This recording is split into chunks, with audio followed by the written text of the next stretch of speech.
کچھ موضوعات پہ بات کرنے کا کہا۔ اس طرح آج ہم 4 موضوع پر بات کریں گے، 4 نکات۔ ہماری گفتگو کا پہلا آج کا نقطہ ہوگا مقصد حیات۔ ہم دنیا میں کیوں آئے؟ ہمارا دنیا میں آنے کا مقصد کیا ہے؟ ہماری گفتگو کا دوسرا نقطہ ہوگا صلہ رحمی کے انفرادی اور اجتماعی فوائد اور ماہ رمضان مبارک کی برکات سے ہم کیسے صلہ رحمی کر سکتے ہیں۔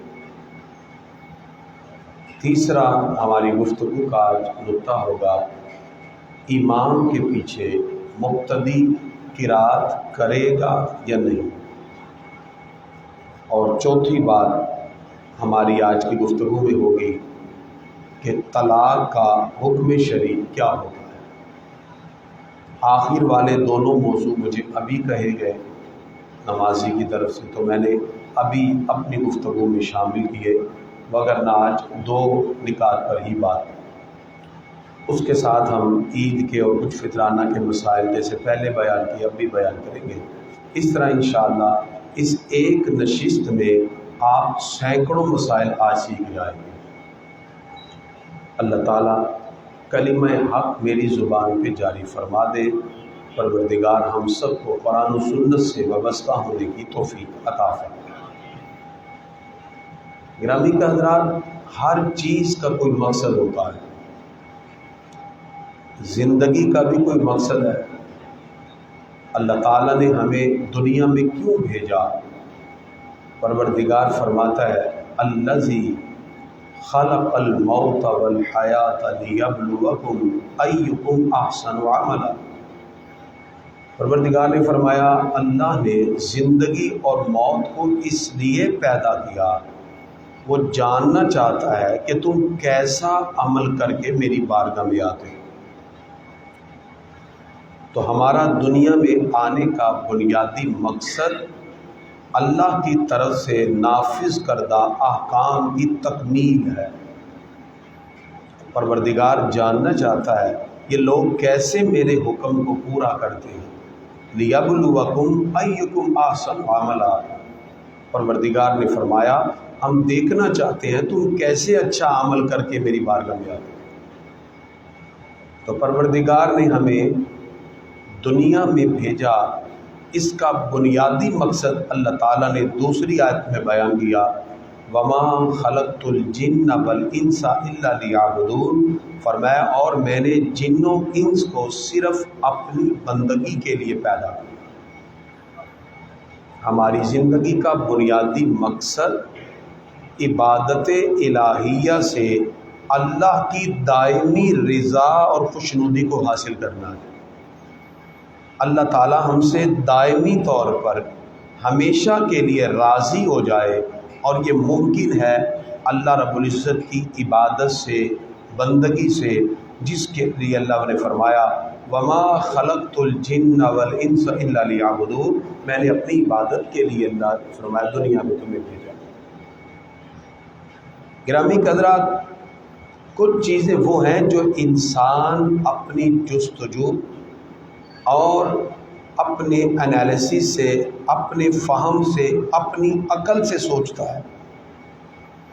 ایک شخص کہتا ہے جی میرے نزدیک دنیا کا مقصد تو یہ ہو سکتا ہے، اس نے وہ نتیجہ نکالا اپنی عقل اور سوجھ بوجھ سے۔ ہماری عقل، جستجو، لگن، فہم، بصیرت، ادراک، یہ ساری چیزیں ناقص ہیں۔ ایک وہ انالیسز ہے جو ہم اپنی عقل و فہم سے کرتے ہیں، ایک وہ حکم ہے جو پروردگار ہمیں عطا فرماتا ہے۔ تو یہ کنفرم ہے، ہمارا کنکلوژن، ہمارا رزلٹ، ہمارا انالیسز، ہمارا تجزیہ ناقص ہو سکتا ہے کیونکہ ہم اپنی عقل سے سوچتے ہیں۔ پروردگار جو اس عقل کا خالق ہے، وہ جب ہمیں احکام ارشاد فرماتا ہے تو وہ ہماری فہم و فراست سے بھی بلند ہے۔ تو اس لیے اللہ تعالیٰ نے اس مقام پر انسان کو واضح کیا، ہم نے تمہیں اس لیے بھیجا تاکہ تم پروردگار کی عبادت کرو اور دنیا میں ایک امتحان گاہ کے طور پر اپنا ایگزام دو اور میری بارگاہ میں آ جاؤ۔ اللہ تعالیٰ نے قرآن مجید میں فرمایا اگر تمہیں اس میں کوئی ڈاؤٹ ہے کہ اللہ رب العزت ہے نہیں ہے، اس کی عظمتیں، اس کی رفتیں، اللہ فرماتا ہے اس کائنات کے مظاہر قدرت کو دیکھو تو تمہیں اللہ کی موجودگی کا احساس ہو جائے گا۔ یا اللہ کیسے؟ فرمایا ان فی خلق السماوات والارض واختلاف اللیل والنہار لآیات لأولی الالباب۔ اللہ فرماتا ہے زمین و آسمان کی تخلیق میں اور رات اور دن کے عدل بدل میں تمہارے لیے نشانیاں ہیں کہ اس نظام کو کوئی نہ کوئی ہے جو چلانے والا ہے، اور وہ تمہارا پروردگار اللہ رب العزت ہے۔ ہم نے سحری کا آغاز پہلے روزے سے کیا تو ہم 4:25 پہ پہلا سحری میں روزہ بند کر رہے ہیں، اور آج ہم 3:46 پہ روزہ بند کر رہے ہیں۔ یہ کون ہے جس نے جس نے رات کو چھوٹا کیا، دن کو بڑا کر دیا؟ اللہ فرماتا ہے اسی رات اور دن کے چھوٹے بڑے ہونے سے پہچان لو وہی ہے جس نے اس کائنات کو تخلیق فرمایا ہے۔ ان فی خلق السماوات والارض، اللہ فرماتا ہے کریشن آف دا یونیورس اور سسٹمیٹیکل ارینجمنٹ آف دا یونیورس۔ للشمس ینبغی لہا ان تدرک القمر، کیا کبھی سورج کی مجال ہے چاند سے پہلے آ جائے؟ ولللیل سابق النہار، نہ رات دن سے پہلے آ سکتی ہے۔ ہر ایک وکل فی فلک یسبحون، اپنے اپنے دائرے میں تیر ہے۔ اللہ نے چاند کی منزلیں مقرر کر دی۔ آج جیسے ہمارے ہاں 29 تاریخ ہے، ایکسپیکٹڈ ہے چاند نظر آئے نہ آئے، اب اس کی منزلیں متعین ہیں۔ اللہ کے حکم سے چاند نظر آ گیا تو کل عید ہوگی، ادروائز پھر ہم روزہ رکھیں گے۔ اللہ تعالیٰ فرماتا ہے کس نے یہ منزلیں مقرر کی؟ للشمس ینبغی لہا ان تدرک القمر ولللیل سابق النہار وکل فی فلک یسبحون۔ کسی کی جرت نہیں وہ وقت سے پہلے آئے، سب اللہ کے بنائے ہوئے نظام کے مطابق چل رہے ہیں۔ کہ سسٹمیٹیکل ارینجمنٹ آف دا یونیورس، اس کائنات کا ایک سسٹمیٹیکل ارینجمنٹ رکھا۔ اللہ فرماتا ہے یہ میرے ہونے کی دلیل ہے۔ سن اللہ الذی اتقن کل شیء، کاریگری اللہ ہی کی ہے جس نے اس کائنات کی تخلیق فرمائی۔ اور میں جب تمہیں یقین ہوا کہ اس کائنات کا بنانے والا اللہ ہے اور وہی اس نظام کائنات کو ایک بہتر انداز میں لے کے چل رہا ہے، تم پر لازم ہے پھر اپنے رب کی عبادت اور بندگی کرو۔ جس مقصد کے لیے اس نے تمہیں دنیا میں بھیجا اس مقصد کی تکمیل کر کے آؤ گے۔ اللہ فرماتا ہے بے شمار انعامات میں نے تمہارے لیے تیار کر رکھے ہیں۔ اس لیے گرامی حضرات، ان اللہ اشتری من المؤمنین انفسهم واموالهم، اللہ فرماتا ہے میں نے مسلمانوں کی جانوں مالوں کو خرید لیا ہے۔ وہ ان کے ہے ہی نہیں، وہ تو میرے ہیں۔ وہ میری رضا کے لیے روزہ بھی رکھتے ہیں، نماز بھی پڑھتے ہیں، عبادت بھی کرتے ہیں۔ بِأَنَّ لَهُمُ الْجَنَّةَ، اللہ اس کے بدلے میں جنت کی بہاریں اس بندے کو عطا فرما دے۔ لہذا ہماری گفتگو کا پہلا نقطہ ہمارا دنیا میں آنے کا مقصد کیا ہے؟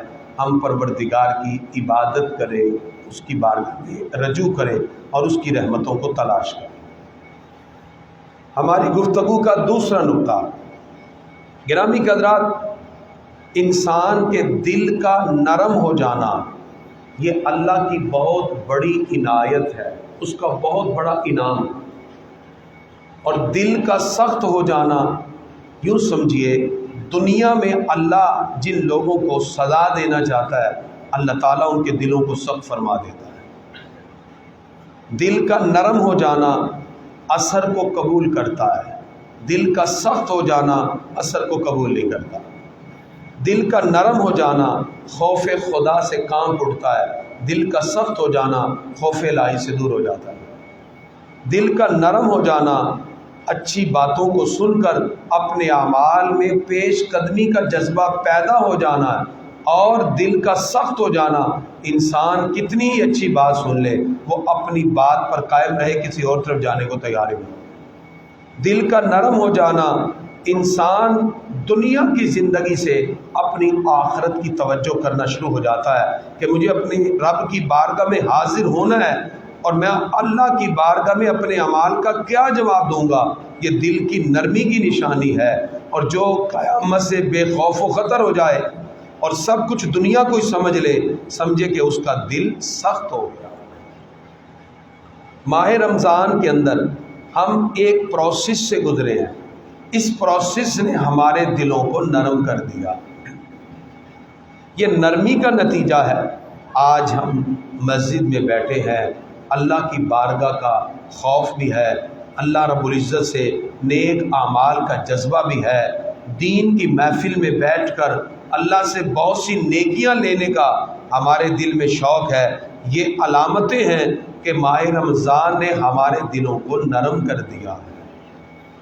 اس نرمی سے فائدہ اٹھائیں اور اللہ کی طرف کامل رجوع کریں اور اپنی اپنی زندگی کا انالیسس کریں۔ ممکن ہے کہ آج رمضان کا آخری دن ہو، اگر آخری دن ہوا تو چند منٹوں کے بعد رمضان گیا۔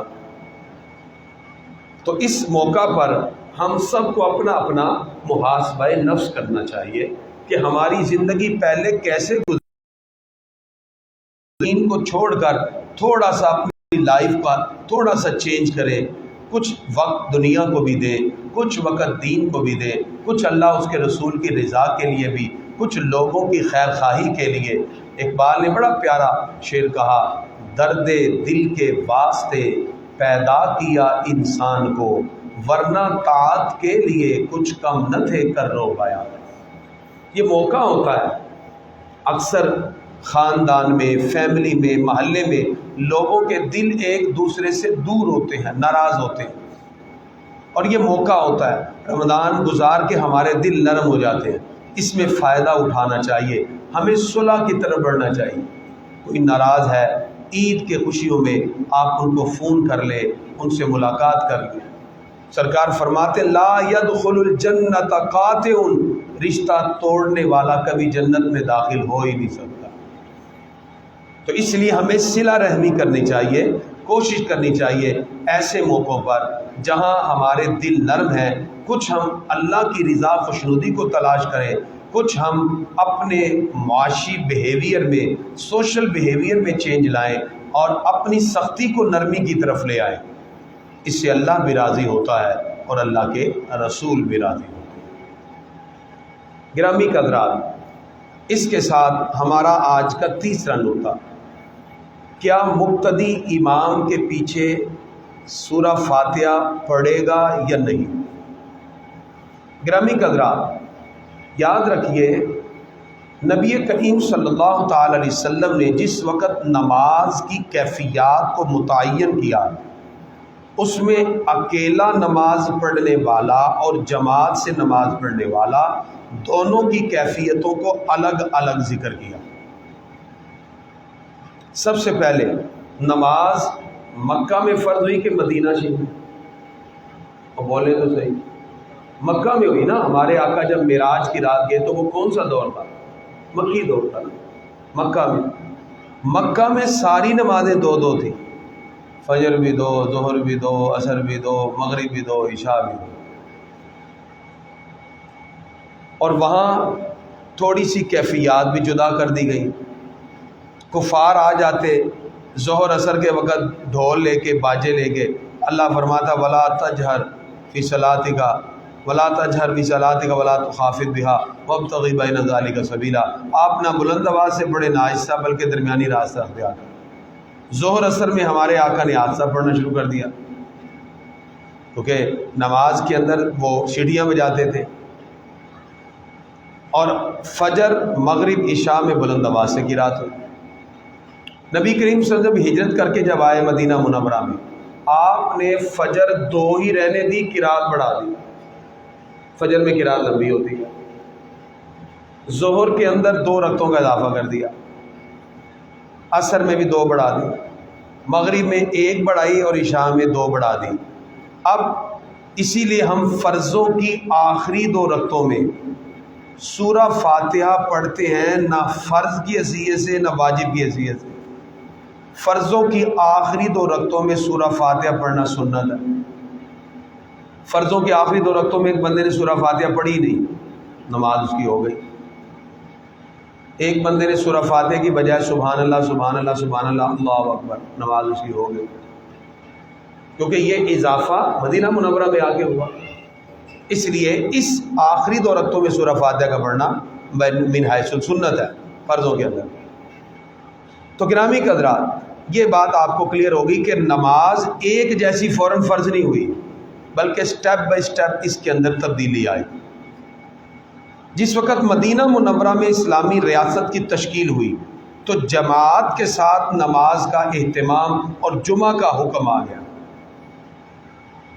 اب آپ پوچھتے ہیں کہ ظہر اثر میں جب ہم آہستہ پڑھتے ہیں تو جمعے میں بھی آہستہ پڑھا کریں، جمعے میں اونچی آواز سے پڑھتے ہیں۔ تو جواب یہ ہے کہ ظہر اثر میں مکہ مکرمہ میں چونکہ کفار سیڑھیاں بجاتے تھے، آہستہ پڑھنا ثابت ہوا، تو اب قیامت تک آہستہ ہی قرات کی جائے گی۔ اور جمعہ فرض ہی مدینہ میں آ کے ہوا ہے اور پہلے دن سے بلند آواز قرات کے ساتھ ہوا ہے، اس لیے وہاں بلند آواز سے قرات ہو رہی ہے اور قیامت تک ایسی ہوگا۔ تو اس سے پتہ یہ چلا کہ جمعۃ المبارک کی جو قرات ہے وہ بلند آواز سے نبی کریم صلی اللہ علیہ وسلم نے شروع سے آغاز کیا، تو اب بلند آواز سے ہی اس کی قرات ہوتی رہے گی۔ گرامی حضرات، اب آگے بات کہ امام کے پیچھے قرات کی جائے یا نہ کی جائے۔ نبی کریم صلی اللہ تعالی علیہ وسلم نے جس وقت نماز کی کمپلیٹ فارم صحابہ کے سامنے رکھی، اس میں جماعت کی کیفیات کو الگ رکھا۔ ایک تو سرکار نے فرمایا لا صلاۃ الا بفاتحۃ الکتاب، سورہ فاتحہ کے بغیر نماز ہے ہی نہیں، سورہ فاتحہ ضروری ہے۔ ایک طرف ہمیں یہ ملتا ہے، لیکن یہ حدیث اکیلے بندے کے لیے ہے یا امام کے لیے ہے؟ جب مقتدی کی بات آئی تو وہاں الگ حکم آ گیا۔ مقتدی چونکہ امام کے پیچھے ہے، مقتدی اللہ اکبر کہتا ہے امام کے پیچھے، اور اس کے بعد ثنا پڑھتا ہے سبحانک اللہم، اور خاموشی سے کھڑا ہو جائے گا۔ اب اس نے امام کے پیچھے قرات نہیں کری، نہ سورہ فاتحہ نہ سورت، وہ امام کا حق ہے۔ اس کے بعد رکوع میں اللہ اکبر بھی کہے گا، سبحان ربی العظیم بھی پڑھے گا، پھر اللہ اکبر بھی کہے گا، وہ ربنا لک الحمد بھی کہے گا، یہ تسبیحات پڑھے گا، سجدے میں سبحان ربی الاعلی پڑھے گا، اور تشہد میں التحیات بھی پڑھے گا، اور امام کے پیچھے جماعت سے وتر پڑھے گا تو دعائے قنوت بھی پڑھے گا۔ چونکہ یہ چیزیں قرات میں نہیں ہیں، یہ تسبیحات میں ہیں یا دعا میں ہیں۔ جب کہا جائے نماز میں قرات، اس سے مراد سورہ فاتحہ ہے اور سورت کا ملانا ہے۔ نماز میں قرات سے مراد کیا ہے؟ سورہ فاتحہ، سورت کا ملانا، یہ صرف امام پڑھتا ہے۔ اب وہ فجر کی ہو، وہ ظہر کی ہو، وہ عصر کی ہو، وہ مغرب کی ہو، وہ عشاء کی ہو، قرات کس کا حق ہے جی؟ امام۔ ایک مرتبہ نبی کریم صلی اللہ علیہ وسلم نے ظہر یا عصر کی نماز پڑھائی۔ نماز کے بعد سرکار صحابہ کی طرف متوجہ ہو کے پوچھتے ہیں من قرأ خلفی، میرے پیچھے کس نے پڑھا ہے؟ پھر پوچھا من قرأ خلفی، پھر پوچھا من، تیسری مرتبہ پوچھا، ایک صحابی نے کہا انا یا رسول اللہ، پیارے آقا میں نے آپ کے پیچھے قرات کی۔ آقا علیہ الصلوۃ والسلام فرماتے ہیں میں بھی کہوں میرے ساتھ نماز میں جھگڑا کیوں ہو رہا ہے؟ تو یہ جھگڑا ہے، مقتدی کہ ایاک نعبد ہم تیری بات کرتے، امام کہ ایاک نعبد ہم تیری بات کرتے۔ سرکار کے الفاظ کیا ہیں؟ میں بھی کہوں میرے ساتھ نماز میں جھگڑا کیوں ہو رہا ہے؟ اس مقام پہ آقا علیہ الصلوۃ والسلام نے فرمایا من صلی خلف الامام، جس نے امام کے پیچھے نماز پڑھی، فقراۃ الامام لہو قراۃ، امام کی قرات ہی مقتدی کی قرات ہوتی ہے۔ اور یہ واقعہ ظہر یا عصر کا ہے، فجر مغرب عشاء کا نہیں ہے۔ اس حدیث سے کیا پتہ چلا؟ امام کے پیچھے نماز پڑھتے ہوئے مقتدی الگ سے قرات اپنی نہیں کرے گا۔ اور اس کے علاوہ دیگر روایات میں بھی آتا ہے، اور قرآن پاک میں بھی حکم ہے وَإِذَا قُرِئَ الْقُرْآنُ جب فجر مغرب عشاء پڑھتے ہیں، فرمایا وَإِذَا قُرِئَ الْقُرْآنُ جب قرآن پڑھا جائے فَاسْتَمِعُوا لَهُ وَأَنصِتُوا سنو اور چپ کر جاؤ، حکم الہی ہے چپ کر جاؤ تو ہم چپ کر جاتے ہیں، اس لیے قرات امام کے پیچھے نہیں۔ اب بعض احباب کا اصرار ہے، وہ کہتے ہیں کریمی صاحب اگر مقتدی نے پڑھنا ہی نہیں ہے تو وہ مسجد میں لینے کیا آیا ہے، وہ پڑھنے تو آیا ہے۔ تو ہم کہتے ہیں اچھا ٹھیک ہے، اگر آپ کے نزدیک پڑھنے آیا ہے تو سورہ فاتحہ کس حیثیت سے پڑھے گا؟ فرض، واجب، سنت کس حیثیت سے پڑھے گا؟ نہیں جی فرض ہے، سورہ فاتحہ پڑھنا فرض ہے، قرات کرنا فرض ہے، مقتدی فرض ہے اس پر، یا کوئی کہے گا واجب ہے۔ تو یاد رکھیے نماز میں جو فرض یا واجب ہے، مقتدی جب تک اس کو ادا نہ کرے اس کی نماز کامل نہیں ہوتی۔ مثال کے طور پہ نماز میں کھڑے ہو کے اللہ اکبر کہنا فرض ہے، اللہ اکبر تکبیر تحریمہ کہنا قیام کی حالت میں۔ ایک بندہ نماز میں آیا، وہ بھول گیا، اس نے آ کے سیدھے ہاتھ باندھا اور کھڑا ہو گیا، اس نے اللہ اکبر کہا ہی نہیں، ساری نماز کے بعد اینڈ پہ یاد آیا وہ ہو بھی اللہ اکبر دے میں گیا ہی نہیں، اس کی نماز ہوگی؟ بولے نہیں ہوگی، کیونکہ اس نے تکبیر تحریمہ کہی ہی نہیں، سٹارٹ ہی نہیں کیا اللہ اکبر سے۔ پھر اس کا کھڑے ہو کر کہنا بھی فرض ہے۔ ایک بندہ مسجد میں آیا، امام رکوع میں ہے، وہ جلدی جلدی آیا، بھاگا رکوع میں، کہتا ہے اللہ اکبر رکوع میں ہی، تو تکبیر تحریمہ حالت قیام میں کہنا فرض ہے۔ اب اس نے رکوع میں کہہ دیا اللہ اکبر، اس کی نماز ہوگی؟ نہیں، کیونکہ اس نے فرض نہیں ادا کیا۔ میری بات سمجھ آ رہی ہے؟ جو فرض ہے جب تک ادا نہ کرو اس کی نماز نہیں ہو رہی۔ اس نے آ کے رکوع میں کہہ دیا اللہ اکبر، نماز ہی نہیں ہوئی، کیونکہ کھڑے ہو کر اللہ اکبر کہنا تکبیر تحریمہ فرض ہے۔ اس کا مطلب ہے جو نماز میں فرض ہے جب تک ادا نہ کرے نماز۔ اگر سورہ فاتحہ بھی فرض ہوتی مقتدی پہ پڑھنا، توجہ، تو ایک بندہ مسجد میں آیا، امام کو رکوع میں پایا اور کہتا ہے کھڑے ہو کے اللہ اکبر، اللہ اکبر، رکوع میں چلا گیا، اس نے رکعت پا لی، بتاؤ اب اس کی رکعت ہوگی کہ نہیں؟ ہو گئی۔ اگر یہ نماز میں فرض تھی تو پھر فرض تو اس نے پڑھا ہی نہیں، سورہ فاتحہ تو اس نے پڑھی نہیں اگر یہ فرض تھی۔ حدیث میں من ادرک الرکوع ادرک الرکعہ، جس نے رکوع کو پا لیا اس نے رکعت کو پا لیا۔ اب بات سمجھ آئی؟ اگر فرض ہوتی تو پھر اس پہ لازم تھا وہ اللہ اکبر کہہ کے پہلے سورہ فاتحہ پڑھتا، ضرورت پڑھتا، پھر اللہ، اور امام کھڑا ہو جاتا ہے اتنی دیر میں۔ اسے پتہ چلا جو چیز فرض ہے وہ کرنا فرض ہے۔ اگر وہ اللہ اکبر کہہ کے شروع نہیں ہوتا اس کی نماز بھی نہیں شروع ہے۔ جب اس نے اللہ اکبر کہہ کے رکوع کر لیا فوراً اور امام کے ساتھ رکوع میں مل گیا، نہ سورہ فاتحہ پڑھی ہے نہ سورت ملائی ہے، امام کی سورہ فاتحہ اس کے لیے کافی ہے۔ اب ہم ان سے سوال کرتے ہیں جو کہتے ہیں جی امام کے پیچھے مقتدی پڑھے گا، ہم کہتے ہیں جی اب تو مقتدی نے نہیں پڑھا، وہ تو رکوع میں ملا۔ وہ کہتے ہیں جی اب اس مقتدی کو امام کی سورہ فاتحہ پڑھنا ہی کافی ہے۔ ہم کہتے ہیں یہی شروع سے امام کی پڑھنا اس کے لیے کافی ہے، شروع سے بھی یہی کافی ہے۔ بات سمجھ آ گئی؟ اب اس پر جو میں اب دلیل دینے لگا ہوں، سکہ بند دلیل، دنیا کا کوئی شخص بیچارے نہیں کر سکتا۔ ایک دن آقا علیہ السلام کو پتہ چلا ایک قبیلے میں لڑائی ہو گئی آپس میں۔ آقا علیہ السلام صلح کرانے گئے، حضرت بلال کو کہہ گئے اگر میں لیٹ ہو جاؤں تو اذان دے دینا نماز کے لیے، جماعت کروا دینا۔ نبی کریم صلی اللہ علیہ وسلم چلے گئے اور لیٹ ہو گئے، حضرت بلال نے اذان دی، نہیں آئے، جماعت کا ٹائم ہوا، سب نے حضرت ابوبکر صدیق کو مصلی پہ کھڑے کیا، اللہ اکبر۔ حضرت ابوبکر صدیق نے بھی اللہ اکبر کہا ہی تھا کہ سرکار آ گئے، نماز شروع ہو چکی ہے۔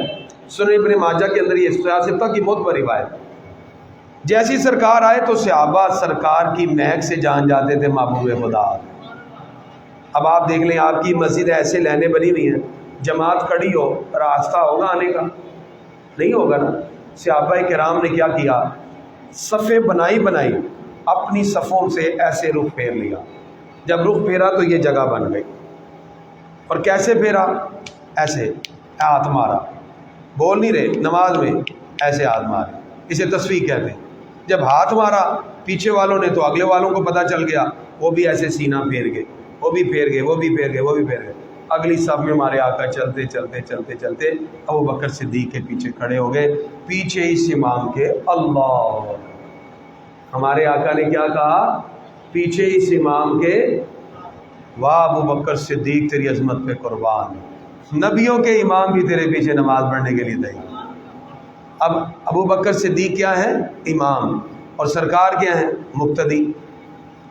اب جب ابو بکر صدیق تک سرکار پہنچ گئے نا، نماز شروع ہو گئی، تو پیچھے سے صحابہ نے یہ نہیں چھوڑا، مارتے رہے۔ ابو بکر صدیق نہیں دیکھتے تھے نماز میں، بڑے جب بار بار آوازیں آئیں تو ابو بکر صدیق ایسے مڑ کے دیکھا۔ امام صاحب ادھر کھڑے اور پیچھے والے کو دیکھنا چاہے کتنا مڑیں گے؟ بس اتنا ہی مڑے۔ جب ایسے مڑ کے دیکھا تو پیچھے کونین کے والی جلوہ فرمائے۔ ابو بکر صدیق پیچھے ہٹنے لگے، ہمارے آقا نے ایسے اشارہ کیا، نماز نہیں پڑھا، نماز سرکار اب مقتدی ہے نا، ایسے ایسے اشارہ ہے، انم کس مکان، اور رکے رہو رکے رہو۔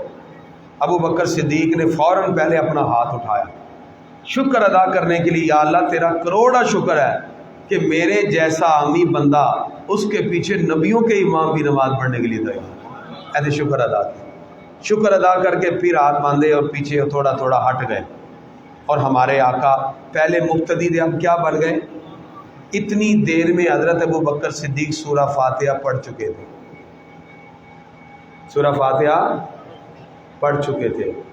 اب ہمارے آقا مقتدی ہیں، امام سورہ فاتحہ پڑھ چکا ہے۔ اب اگر امام کا پڑھنا مقتدی کے لیے کافی نہ ہوتا تو سرکار پھر امام بن کے سورہ فاتحہ سے شروع کرتے۔ ہمارے آقا نے دوبارہ سورہ فاتحہ نہ پڑھی، بلکہ آگے سے سورت کو شروع کر کے قیامت تک کے مسلمانوں کو بتایا امام کا پڑھنا مقتدی کا ہی پڑھنا ہوتا ہے۔ بات سمجھ آ گئی؟ اس سے بڑھ کر اب کون سی دلیل؟ سرکار نے تو سورہ فاتحہ پڑھی ہی نہیں، پڑھی تو ابو بکر صدیق نے ہے، اور ہمارے آقا کے لیے کفایت کر گئی۔ اگر کونین کے والی کے لیے امام کی پڑھی سورہ فاتحہ کفایت کر جاتی ہے تو آپ کے لیے کیوں نہیں کفایت کرتی؟ آپ اس محبوب آقا کا دامن تھامے جس نے ہمیں نماز کا طریقہ بتایا۔ کلیئر ہو گیا جی؟ اس پر بہت سے اور بھی دلائل ہیں، میں اسی پر اکتفا کرتا ہوں، میرے خیال سے مسئلہ کلیئر ہو گیا۔ اگلی بات، ابھی صاحب نے طلاق کے حوالے سے پوچھا۔ یاد رکھیے، نکاح کا بندھن جب بن جاتا ہے، اس کے اندر اسلام نے ہمیں کچھ چیزیں ایسی بتائی ہیں جو عائلی زندگی گزارنے کے لیے ہر مسلمان کو اپنانی چاہیے۔ اللہ کی بارگاہ میں حلال کردہ چیزوں میں سب سے ناپسندہ چیز کیا ہے؟ طلاق۔ اب یہاں شریعت نے کہا ہے کہ اگر ایسا معاملہ ہو کہ میاں بیوی کا نباہ نہیں ہو رہا، ان کی مینٹیلٹی میں فرق ہے، ان کا آپس میں ذہن نہیں ملا، اختلاف ہے، یا دونوں میں سے کسی کو بیماری ہے، شرعی عذر ہے، کوئی بھی ایسا معاملہ ہو سکتا ہے نا کہ مینٹل ڈسٹرب ہے لڑکا یا لڑکی، یا میڈیکلی انفٹ ہے لڑکا یا لڑکی، دونوں میں سے کوئی بھی عذر ہو تو اس کو بیٹھ کے آپس میں طے کر کے ایک طلاق دے، ایک نوٹس دے، پھر اس کے بعد اگلے مہینے کا انتظار کرے، پھر دوسرا نوٹس دے، پھر انتظار کرے، پھر تیسرا، سٹیپ بائی سٹیپ شریعت نے کہا ایسے طلاق۔ پروردگار نے فرمایا الطلاق مرتان، طلاق دو بار ہے، فإمساکم بمعروف او تسریح بإحسان، ایک یا دو طلاق کے بعد یا بیوی کو روک لو یا چھوڑ دو، ایک کے بعد بھی اختیار ہے جی، دو کے بعد بھی اختیار ہے، لیکن فرمایا فإن طلقها، اگر تیسری طلاق دے دی، فلا تحل له من بعد حتى تنكح زوجا غیرہ، اب وہ بیوی اس کے لیے حلال نہیں جب تک کہ کسی اور سے نکاح کر کے نہ آئے۔ بعض لوگ اس پہ بڑا غصہ کرتے ہیں، لو جی اے کتنا ہو گیا جی، عورت جڑی کسی اور کو جاوے۔ میں آپ کو اللہ کا قرآن سنا رہا ہوں، دوسرا پارہ ہے، ایک ایک لفظ کا ترجمہ سناتا ہوں۔ فلا تحل له، نہیں ہے وہ عورت حلال اس مرد کے لیے، حتیٰ جب تک تنکحا وہ نکاح کرے، زوجن غیرہ کسی دوسرے مرد سے۔ یہ مفتی کا فتویٰ ہے یا رب کا قرآن ہے؟ اور بولے اللہ کا قرآن آ گیا تو پھر وہی میں نے بات کی نا، ہم اپنی عقل سے سوچ رہے ہوتے ہیں نہیں اینج ہوئی ہے، آپ کی اتنی سی عقل ہے، اس عقل کو عطا فرمانے والا پروردگار، اس کی ہزاروں حکمتیں ہیں، ہزاروں حکمتیں ہیں۔ اس لیے اسلام نے منع کیا کہ بغیر وجہ کے، اب جب لوگوں کے ہاں یہ ڈر ختم ہو گئے، وہ کہتے ہیں کوئی گل ایک دے گی پکانی ہے نا۔ میرے پاس ایک خاتون آئی، کریمی صاحب اگر کوئی طلاق دے تو کتنی بار دے ہوتی ہے؟ میں نے کہا جی 3 بار دے دے تو ختم ہو گیا وہاں۔ انہوں نے کہا جی مجھے تو میرا شوہر ہر مہینے 2 مہینے بعد لڑائی ہوتی ہے تو 2-3 مرتبہ تو طلاق ایویں دے دیتا ہے، 600-700 واری تو وہ دے چکے ہونا ہے۔ اور میں کہا خدا کہتے کوئی گل نہیں ہے، میں دیکھ دے آیا۔ وہ جا کے دادا صاحب 1000 روپے کی دیکھ دے کے آئے تھے، کہتے میں دیکھ دے آیا بس، کوئی گل نہیں۔ یہ ہمارا حال ہے یہ معاشرے میں، اور یہ بڑھتی ہوئی طلاق کی شرح، لوگوں کو نا خدا کا خوف ہی ختم ہو گیا۔ وہی بات ہے، دل نرم نہیں رہے، دل نرم ہو تو خدا کا خوف ہے۔ کہتے 600-700 بار وہ تو دے چکا ہوا ہے، اور پھر بھی ڈٹائی سے کہتے ہیں پھر کی گل ہوئی دیکھتے میں دیتی ہے۔ اور طلاق ایسے دیکھ دینے سے کچھ نہیں ہوتا، شریعت کا جو حکم ہے وہ تو اللہ کی مقرر کردہ حد ہے۔ اس لیے یہ بات ذہن میں رکھیں، کبھی بھی ایسا قدم نہ اٹھائیں، اور اپنے بچوں کی یہ تربیت کریں۔ ہم شادی سے پہلے ہر چیز فیسلٹی مہیا کرتے ہیں، شادیاں ہو رہی ہیں، یہ ہو رہا ہے، خوشیاں، اپنے بچیوں کو کونسلنگ ہم نہیں کرتے۔ شادی ہونے کے ابھی ہفتہ مہینہ نہیں گزرتا، لڑکی کہتی میں طلاق لینی ہے۔ اچھا وجہ؟ وہ کہتی جی میں تو برانڈ کے سوٹ پہنتی ہوں، یہ میرے سٹیٹس کا ہی نہیں ہے۔ میں نے ایسے کتنی یہاں صلح کروائی، جتنا ہم اس کے اندر داخل ہوئے صلح کرانے کے لیے، لڑکے والوں سے بات کی، لڑکے والوں سے، آخر میں نتیجہ پتہ کیا نکلا؟ لڑکی کا مطالبہ جی مجھے آئی فون ہی لے کے دے رہا، چلو اس پہ طلاق۔ یہ ہمارا معاشرہ تباہ ہو رہا ہے اس وجہ سے، چھوٹی چھوٹی باتوں پہ ڈیورس ہو رہی ہیں۔ حالانکہ ایک وقت تھا، بزرگ بیٹھے ہیں، آج سے 20-25 سال پہلے یہ لفظ کوئی سن کے کانپ جاتا تھا، گھروں میں گئے او یہ ہے گل نہیں کرنی ہے، گل نہیں، کانپتے آتے تھے لوگ۔ آج لوگوں نے مذاق بنایا ہوا ہے۔ سب سے زیادہ کیسز عدالتوں میں اسی کے لگے ہیں۔ ہمیں جو وکلاء اور لائر ہیں وہ ہمیں کہتے ہیں کریمی صاحب کبھی لوگوں کے دلوں میں شعور پیدا کرو، اور خدا رہا ایسے کام نہ کرو۔ لڑکیاں خلا لینے نکلی ہوئی ہیں، مرد طلاق دینے نکلے ہوئے، سب سے زیادہ کیسز اس کے ہیں۔ اور پھر مرد جاتا ہے، وہ ایک نوٹس بھیجنے جاتا ہے، اور وثیقہ نویس نے 3 طلاقوں کا اکٹھا ہی رکھا ہوا ہے، وہ بٹن دباتا ہے، وہ پرنٹ سامنے آ گیا اسٹامپ پیپر پہ، بندہ جیسے ہی سائن کرتا ہے وہ 1 دینے آیا، وہ 3 طلاقیں گھر میں بھیج رہا ہے۔ یہ وثیقہ نویس کا حال ہے، اور ایسے ہی ہمارے لوگ ہیں۔ اب پھر اگلا جو معاملہ ہے، جب یہ لوگ آتے ہیں نا میرے پاس مسئلہ لے کے، تو میں کہتا ہوں جی مسئلہ تو یہی ہے، 3 طلاقیں ہوگی، یہ تو ہو گئی۔ وہ اگلا کہتے ہیں جی ہمیں پتہ نہیں تھا۔ میں کہتا ہوں اس مقام پہ اگر کہیں اسلامی عدالت ہو نا تو پہلے تمہیں 100 کوڑے مارے جائیں، پھر تمہیں بتایا جائے مسئلہ۔ بھئی پتہ نہیں تھا تو پتہ کس نے کرنا ہے؟ ابھی مسجد بھری ہوئی تھی، درس شروع ہوا، سارے جوتے اٹھا کے بھاگ گئے، کیا کرنے کے ہوں گے؟ سو گئے ہوں گے گھر جا گپ شپ۔ اور بھی آپ دین کی محفل مجلس میں بیٹھو گے تو پتہ چلے گا نا، اور پتہ کیسے چلے گا آپ کو؟ ایک بندہ اسلامی ریاست میں رہے اور وہ کسی دین کو سیکھنے کے تیار نہیں۔ ہم الحمدللہ پہلے اتوار سے، ہر اتوار میں رمضان شریف میں آ رہا ہوں آپ کے پاس، ایک شوق اور درد دل سے آ رہا ہوں کہ شاید کسی کے دل میں اتر جائے میری بات، کوئی دین کا مسئلہ کسی کے ذہن میں آ جائے، چلو اس کی زندگی سنور جائے۔ یہی مقصد ہے ہمارا، تو اس کو پتہ کرنا چاہیے نا۔ تو لہذا اگر کسی نے 3 طلاقیں دی تو وہ 3 ہو جائیں گی۔ کسی کے دیکھ دینے سے کوئی بیوی حلال نہیں ہوتی، یہ صرف اور صرف آپ کی دل کی تسلی ہے، مگر ایسا معاملہ نہیں۔ اور خدا را اپنے بچوں کو کاؤنسلنگ کیجیے۔ اب مسئلہ ہے اس میں سب سے اہم، وہ ہے طلاق ثلاثہ فی مجلس واحد، ایک ہی مجلس میں دی گئی 3 طلاق۔ اس کے بارے میں چاروں فقہا کی مستدل روایت یہی ہے اور متفق یہی ہے کہ اگر ایک مجلس میں بھی کوئی 3 دے گا تو وہ 3 ہو جائیں گے، لہذا اس سے بچنا چاہیے، کیونکہ اس کے بارے میں تقریباً حضرت ابوبکر صدیق سے لے کر حضرت عائشہ صدیقہ رضی اللہ تعالیٰ عنہ تک ان سب کے فتاوے میرے پاس موجود ہیں، جو دیکھنا چاہے وہ دیکھ لیں۔ ان سے پوچھا گیا کہ 3 طلاقیں مجلس واحدہ میں ہیں، انہوں نے کہا 3 ہیں۔ لیکن یہ بھی بڑھتی ہوئی ہماری ایک ایسی شرح ہے کہ لوگ چھوٹی چھوٹی باتوں پر ایک دم ایکشن لے لیتے ہیں اور بعد میں پھر زندگی بھر پچھتاتے ہیں۔ سب سے بڑا نقصان اس میں بچوں کا ہو جاتا ہے، اولاد رول جاتی ہے، نہ ادھر کی نہ ادھر کی نہیں۔ تو خدا را اپنے معاشی بیہیویئر کو بھی بہتر بنائیے اور ان چیزوں کی طرف بھی توجہ کیجیے۔ اب باری ہے آپ کی، آپ کے ذہن میں کوئی سوال ہے؟ میں نے یہ 4 موضوعات پہ بات کی، آپ کوئی بھی سوال ہو تو پوچھیے، ہم اس کا جواب آپ کو قرآن و سنت کی روشنی میں دیں گے، اس کے بعد ہم پھر دعا کی طرف بڑھتے ہیں۔ جی کوئی سوال ہے؟ تو پتہ چلا آج کے اس درس سے امام کے پیچھے مقتدی قرات نہیں کرے گا، امام پڑھے گا، مقتدی پیچھے خاموشی سے کھڑا رہے گا، اس نے تسبیحات پڑھنی ہے، دعا پڑھنی ہے، تشہد پڑھنا ہے۔ یہ مسئلہ بھی پتہ چل گیا، جس نے 3 طلاقیں دے دی وہ 3 ہی شمار ہوں گی، اور اس کے بعد واپسی کا صرف ایک ہی حل ہے اور وہ ہے حلالہ، اس کے علاوہ نہیں۔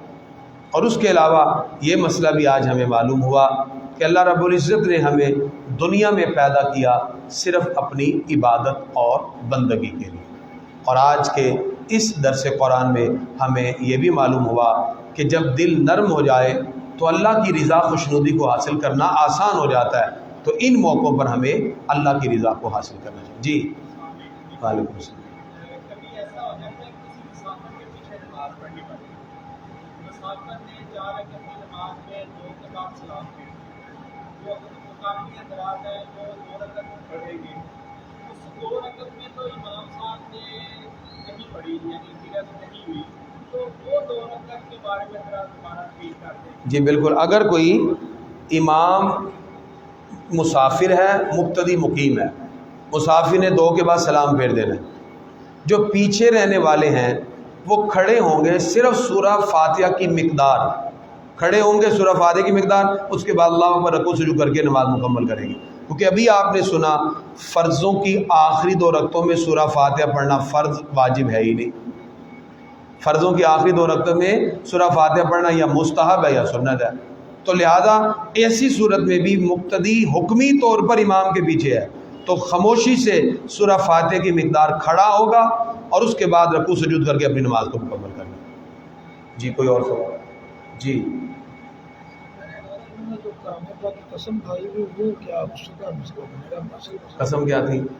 دونوں نے ایک دوسرے کو قرآن اٹھایا ہوا ہے کہ میں نے تجھے چھوڑنا نہیں ہے، میں نے تجھے چھوڑنا، اس کا کیا؟ اور طلاق دے دی ہے؟ نہیں ابھی نہیں، نہ دینے تو نہیں دے رہے، لڑکی والا نہیں دے رہے۔ ٹھیک ہے، اس میں یہ مسئلہ پوچھا ہے کہ اگر مرد یہ لڑکا لڑکی نے قرآن اٹھا کے یعنی کہ آپس میں وعدہ کیا تھا یا قسم اٹھائی تھی کہ لڑکے نے کہا تھا میں تمہیں نہیں چھوڑوں گا یعنی طلاق نہیں دوں گا، اور لڑکی نے بھی قرآن اٹھا کے کہا جی میں بھی کبھی خلا نہیں لوں گی اور میں بھی نہیں چھوڑوں گی، قسم اٹھا لی دونوں نے۔ اب ایسی صورتحال بن گئی ہے کہ دونوں کے اندر جدائی ہونے والی ہے یا کوئی اختلاف بڑھ گیا ہے، ایسی صورت میں اگر معاملہ ایسا ہے اور طلاق دینا ناگزیر ہے، مثال کے طور پہ شرعی عذر ہے، میڈیکل انفٹ ہے، کچھ بھی ہے، تو پھر لڑکا اپنے یعنی طلاق دینے کے بعد قسم توڑے گا تو قسم کا کفارہ دے گا، لڑکی بھی طلاق یعنی اگر وہ لیتی ہے خلا لیتی ہے تو اس صورت میں بھی اس نے قسم توڑی ہے تو وہ اپنا قسم کا کفارہ دے دے گی، اور قسم کا کفارہ یہ ہے کہ یا وہ 3 روزے رکھیں یا 10 مسکین کو کھانا کھلائیں یا 10 مسکینوں کو کپڑے پہنا دیں، یہ ہے۔ یعنی اگر کوئی بندہ قسم اٹھا لیتا ہے، قرآن اٹھا لیتا ہے یا میں تمہیں طلاق نہیں دوں گا اور پھر دے دیتا ہے، اب قسم توڑی ہے، قسم کا کفارہ ہوگا، طلاق ہو جائے گی، یہ مسئلہ ہے۔ اور اگر معاملہ ایسا نہیں ہے، کوئی شرعی عذر نہیں ہے، تو پھر دونوں کو بڑے ڈال کے پیچ اپ کروا دیا جائے اور صلح کروا دیا جائے، یہ بھی کلیئر ہو گیا مسئلہ۔ اور کوئی سوال؟ دعا ہے اللہ تعالیٰ کی بارگاہ میں پروردگار جو کچھ سیکھا اس پر ہم سب کو عمل کی توفیق عطا فرمائے۔ بسم اللہ الرحمن الرحیم۔